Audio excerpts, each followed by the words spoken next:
like most game developers, I probably think about Metacritic more than I should, especially because it really doesn't affect game development day to day.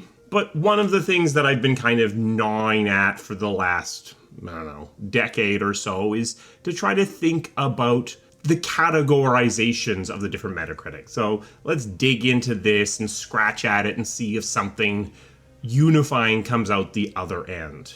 It's tempting to break Metacritic up like this into the tens. So, 90 to 100, 80 to 90, 70 to 80, and so on. But I'm going to argue that actually that's wrong and that we should shift everything up by 5%. So we have 95 plus, 85 to 95, and so on. I think that for the most part, those groups of games fit together better. So a giant caveat up front, Metacritics shift around over time. They are very dependent on the genre that is filed at, the review landscape at the moment, the other games that come out at the same time as the games come out. That's why I think it can actually be useful to kind of collapse the space from 100 distinct possible scores down to something more like 10 scores and see if there's something there. So for each of these categories, I'm going to put a broad kind of thought or label on them. Is it perfect? No, but I think it maybe shapes where my head is at. So for 95 plus, I'm going to call it they did everything right. When we look at this category, there are literally only 56 games that fall into 95 plus. When you look at the list, you see that there are a lot of games on there that you recognize. A couple that I didn't recognize, was surprised by that. You also see some other things. A lot of these games are true sequels. In fact, one of the funniest set of reviews I ever read were reviewers of GTA 5 who wrote reviews that read essentially, I complained about these things in GTA 4, they fixed them, I gave GTA 4 a 4.5 out of 5, I guess I'm giving GTA 5 a 5 out of 5. I think there is a lot of strength to true sequels building their Metacritic up because they're able to learn from what they did in the past and to build upon their existing success. Does it always work? No. Sometimes you overcommit or overstretch or overcomplicate and actually worsen your game in your true sequel. But definitely there are a lot of true sequels on this list. Additionally, a lot of these games that aren't true sequels are using existing technology. You've got BG3 up here, which is using the technology that Larian used to make their previous games. Is there a commonality here? I think there are some threads to be picked at, but it's a small, rarefied group of games. When I say did everything right, do I mean these games are perfect?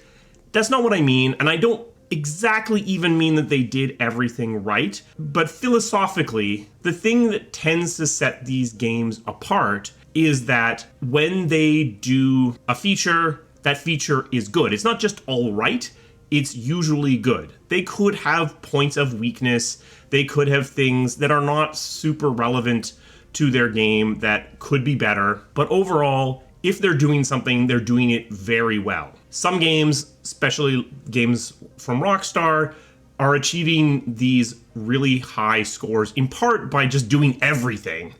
And they kind of overwhelm the ability to criticize the game just through sheer volume of features. But for most of the other games, they do a selective group of things and they do them incredibly well. When we look at the two BioWare games in this category, you're talking about Mass Effect 2, which is building upon the lessons of Mass Effect 1, tightening up the combat, really embracing what Mass Effect is all about. And you're talking about Baldur's Gate 2, right at 95%, which again is building upon the strong foundation set by Baldur's Gate 1, improving what was weak in that game, and keeping what was strong. So just building upon strength to give greater strength. As we move down to the next category, 85 to 95, I'm going to call it nothing wrong. They did nothing wrong. This is different than they did everything right in that the games in this category contain great features And they contain okay features that are not necessarily flawed, but they're not excelling what they're trying to achieve. Going through BioWare's games, the very first on the list is KOTOR. Now, if you're feeling like KOTOR feels like it belongs in that upper category, I kind of in there with you that maybe it should be 94 plus because KOTOR feels more like it did everything right than the other games in this category. The only thing I would say is that KOTOR's combat, being this semi-updated D20 system taken from Neverwinter Nights, that's the one feature that I feel kind of drags KOTOR down a little bit. Its combat system is, there's nothing wrong with it, which is the category, but it isn't really blowing the doors off. So does KOTOR belong in the upper category? Certainly I'm not going to fight you if that's what you're feeling. With Mass Effect 3, I think there is a bit of an asterisk on this section. Mass Effect 3 is the final game in the Shepard trilogy. It might actually be something slightly different than the other games on this list. A lot of the criticism of Mass Effect 3 comes down to the ending. So you could argue that what Mass Effect 3 actually is did everything right, but it has one big asterisk that drags its score down. Is that the reality with its score? It's hard to know. Otherwise, Mass Effect 3 adds multiplayer very successfully. It is a game that has nothing wrong with it. Baldur's Gate 1 basically puts BioWare on the map. Also, this is a game that came onto the PC at a time when RPG on PC were an almost dead genre and brings that genre back to life, breathes life back into the space. Is it a perfect game? No, but it is competent. There aren't really any flaws in the game, but Baldur's Gate 1 is ultimately a game that has nothing wrong with it. There are things that could be better, and you see them be better in Baldur's Gate 2, but when you play them in the case of Baldur's Gate 1, there's nothing really wrong there. They're basically competent or better. When you look at games in this category that are the first entrant in a franchise, Baldur's Gate, Neverwinter Nights, Mass Effect, Jade Empire, Dragon Age Origins, what you see is games that are trying new things, breaking new ground, maybe stumbling a little bit in doing so, but essentially accomplishing their goals.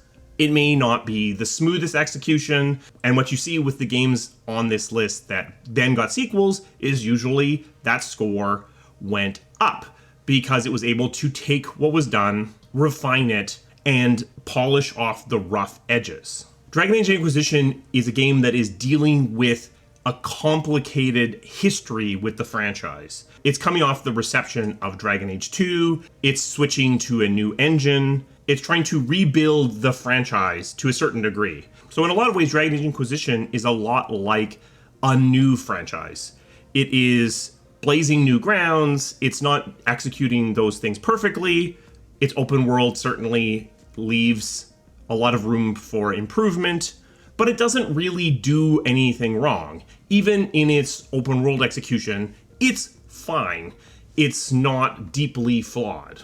As we keep going down into the 75 to 85 range, I'm calling this did nothing wrong except. There's something off about the games in this range that are dragging their score down. That could be that they're mispositioned. That could be that they are too great of a departure compared to the game that came before. It could be that they are simply overly mediocre. They didn't do anything wrong, but they did nothing right either, and they just kind of land here without a lot of fanfare. The only game on BioWare's catalog that fits in this range is Dragon Age 2, which I would characterize as definitely being in the did nothing wrong except. Dragon Age 2 is a big departure in a couple of ways from Dragon Age Origins. It wasn't positioned in a way that let people be accepting of that, so it's getting hit in a couple of ways. It's mispositioned. It's positioned as the direct sequel of Dragon Age Origins, and so is held to a standard that it cannot establish, but it also has its own flaws. It reuses levels a lot, its pacing is weird and maybe could be tighter. It definitely falls into that did nothing wrong except. Moving down again, 65 to 75, we're getting into games that there's more wrong here. Games like Sonic Chronicles, where the game is mistargeted, first of all. It's dramatically mistargeted. It's targeted as a legitimate BioWare game, when what it actually is my first BioWare RPG. You can easily imagine that if it had been positioned in that way, that it would be able to move itself up into that next category of being in that 75 to 85 range. Can you imagine it all the way up in the 85 to 95? No, that's pretty hard to imagine. It is definitely an RPG that is doing a lot of things maybe that were acceptable a few years before Sonic came out, but maybe weren't acceptable any longer when it came out. Mistargeting it put Sonic down in this 65 to 75 range, but even if you target it right, you're probably not getting all the way up into 85 to 95. And the other game from BioWare down here is, of course, Mass Effect Andromeda. So Mass Effect Andromeda is a game that shipped with a lot of bugs, so flawed. It shipped into a very competitive space up against Zelda and Horizon Zero Dawn. And ultimately, it is a game that has some flaws in its structure. If Andromeda came out at any other time, any other moment, would it get a higher review score? I believe that it would. I think it's pretty easy to imagine it, even shipping as it was, getting into 75 to 85. If it had shipped with its bugs fixed and also up against a less strong competitive environment, can you imagine it in 85 to 95? I actually can. To me, a polished Mass Effect Andromeda, the game that essentially exists now out in the environment, up against the normal RPG space in a normal moment in time, feels like it fits into that. There's nothing really wrong with it.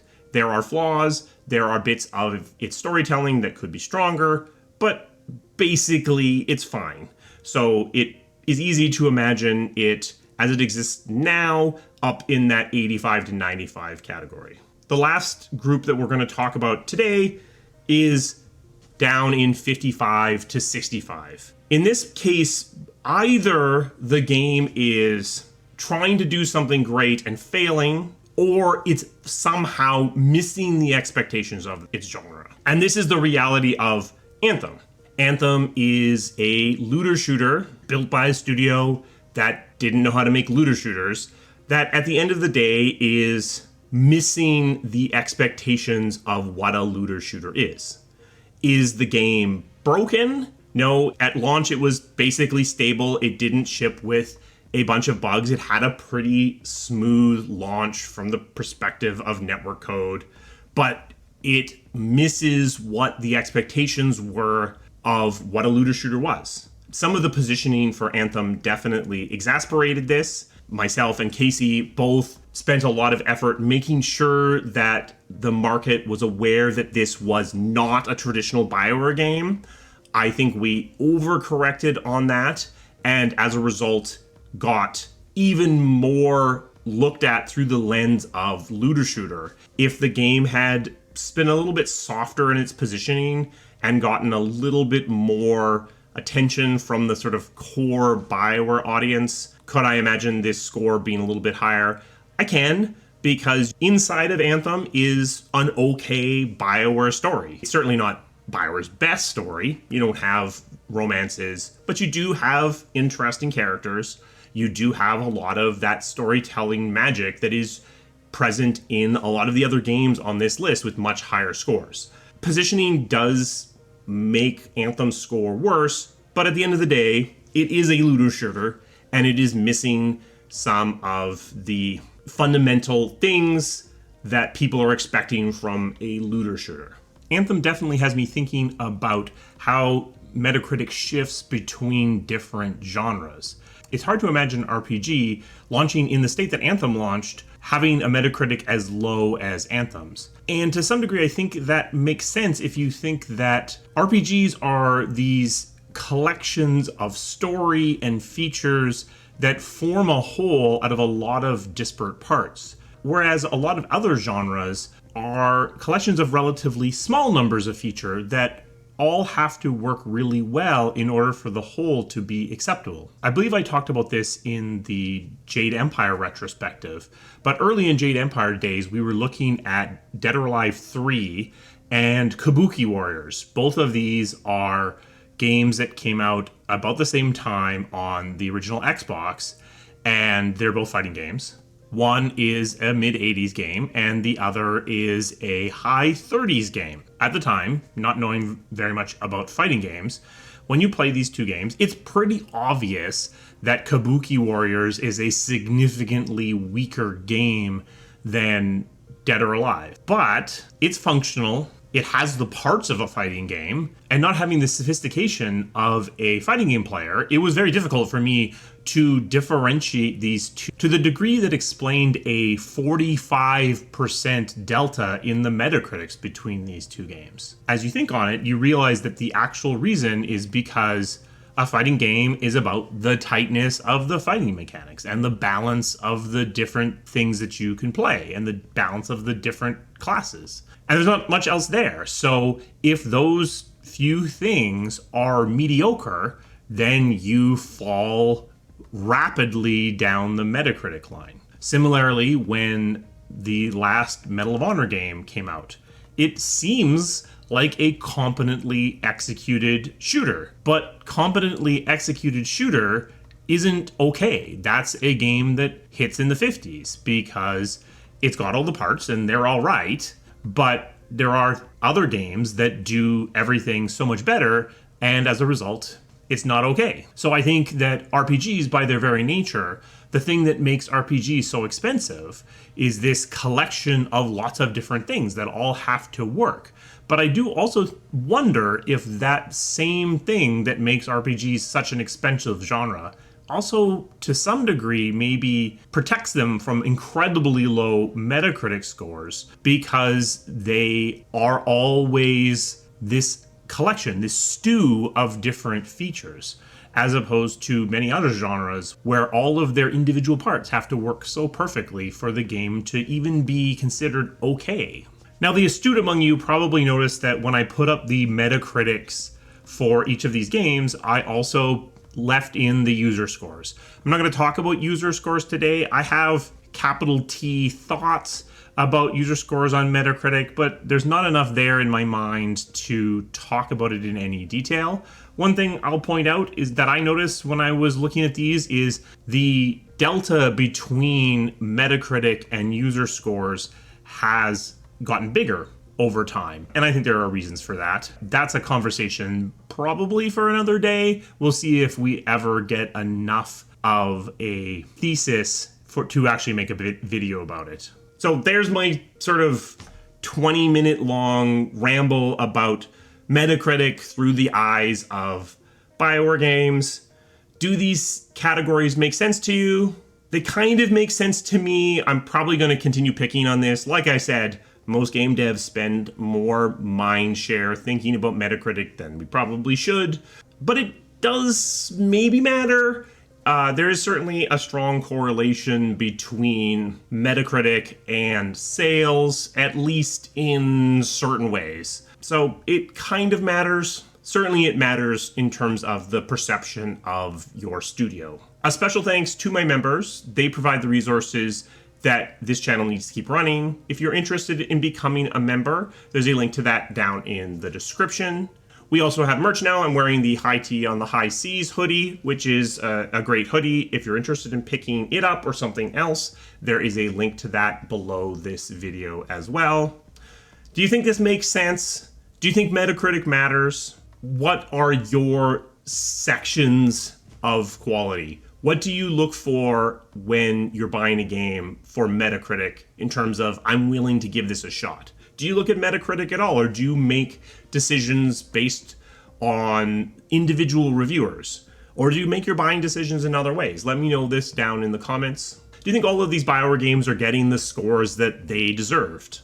Do you buy it when I say that some of these games are being pushed down by either the games they came out against or by the way the game was positioned in the marketplace? Let me know that down in the comments as well. I will see you again soon. Thank you.